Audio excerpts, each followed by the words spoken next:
જય શ્રી કૃષ્ણ બધાને. આજે છે મારું 75 ડે હાર્ડનું ડે નંબર 15. પહેલાં મેં મારું વજન કર્યું. આજનું વજન 94.5. પછી મેં ગરમ પાણી પીધું.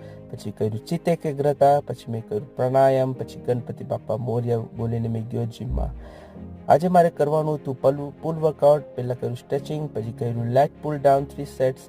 પછી કર્યું ડમ્બલ્સ પુલ ડાઉન 3 સેટ્સ. પછી ફેસ પુલ્સ 3 સેટ્સ. પછી કેબલ પુલ 3 સેટ. પછી બાયસેપ્સ કર્લ્સ 3 સેટ્સ. પછી one hand cable curls 3 sets. પછી સ્ટ્રેચિંગ કરીને કર્યું વર્કઆઉટ ફિનિશ. પછી સ્માઇલ કરતા ગયો ઘરે અને આજનું વાંચન સ્ટાર્ટ કર્યું. જીવનમાં કદીએ સુખ કે દુઃખ એકલા નથી આવતા. સુખની પાછળ દુઃખ હોય છે અને દુઃખની પાછળ જ સુખ અનુગમન કરતું હોય છે. સાગરમાં ભરતી ઓટ આવે છે તેવી જ રીતે સુખ દુઃખે સમય કૃત્વ.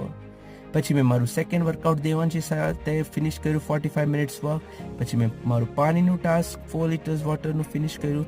આ રહી મારી આજની સેલ્ફી. જય શ્રી કૃષ્ણ.